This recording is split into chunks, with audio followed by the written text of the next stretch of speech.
You are reported by Forbes and everyone else as now, the world's richest person. I think it's fair to say that if somebody is like the king or de facto king of a country, they're wealthier than I am. So, but it's just harder to measure. But what people do, so $300 billion, I mean, your net worth on any given day is rising or falling by Yeah. several $billion. How insane, how insane it's is that? bonkers, yeah. I mean, how do you handle that psychologically? There aren't many people in the world who have to even think about that. I actually don't think about that too much, but the thing that is actually more difficult and that does make sleeping difficult is that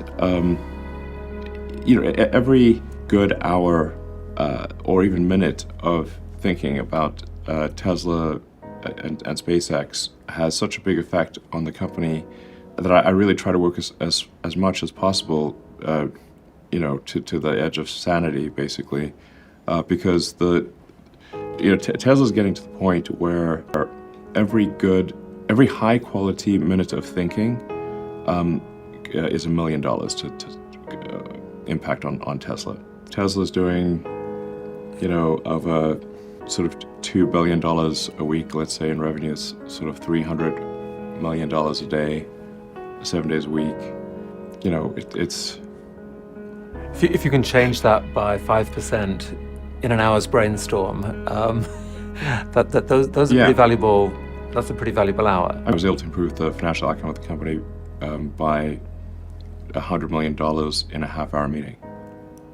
There are many other people out there who can't stand this world of billionaires. Like they are hugely offended by the notion that an individual can have the same wealth as say, 1 billion or more of the world's poorest people. Well, for sure, it would be very problematic if I was consuming, billions of dollars a year in personal consumption. But that is not the case. In fact, I don't even own a home right now.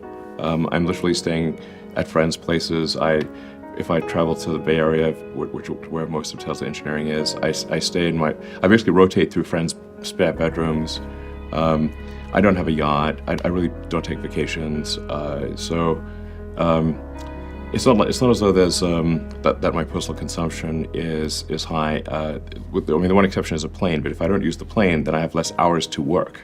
I mean, I personally think you have shown that you are mostly driven by really quite a deep sense of moral purpose. Like you've tried your attempts to solve the climate problem have been as powerful as anyone else on the planet that I'm aware of. And I actually can't understand, personally, I can't understand the fact that you get all this criticism from the left about, oh my God, he's so rich, that's disgusting.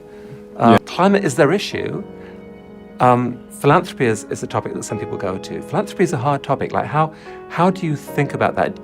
I think if you care about the reality of goodness instead of the perception of it, philanthropy is extremely difficult. SpaceX, Tesla, Neuralink, and Boring Company are philanthropy.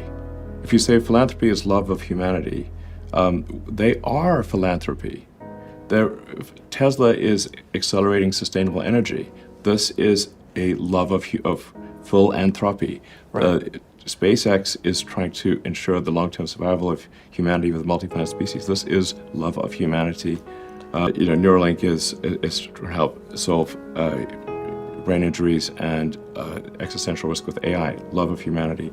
Boring Company is trying to solve traffic, which is hell for most people, and that also is love of humanity. How upsetting is it to you to hear this constant drumbeat of billionaires, my God, Elon Musk, oh my God? Like, do you just shrug that off, or does it actually hurt? I mean, at this point, it's water off a duck's back.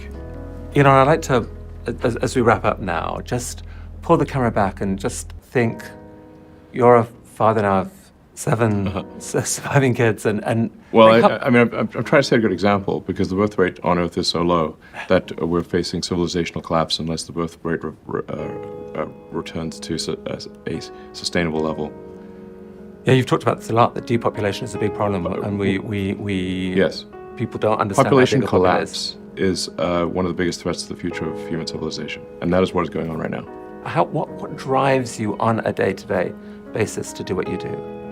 I guess I really want to make sure that there is a good future for humanity, and that we're on a path to understanding the nature of the universe, the meaning of life, why are we here, how do we get here, and in order to understand the nature of the universe and all these fundamental questions, we must expand the scope and scale of consciousness. Certainly, it must not diminish or go out, or we certainly won't understand this. So I would say I'm motivated by curiosity more than anything, and just a desire to think about the future. And are you? Are you not sad? I'm sometimes sad, but I'm feeling, I guess, relatively optimistic about the future these days. There are certainly some big risks that humanity faces. I think the population collapse is a really big deal that I wish more people would think about, because the birth rate is far below what's needed to sustain civilization at its current level. The really heavy-duty intelligence is not going to be distributed all over the place. It'll be in a limited number of server centers.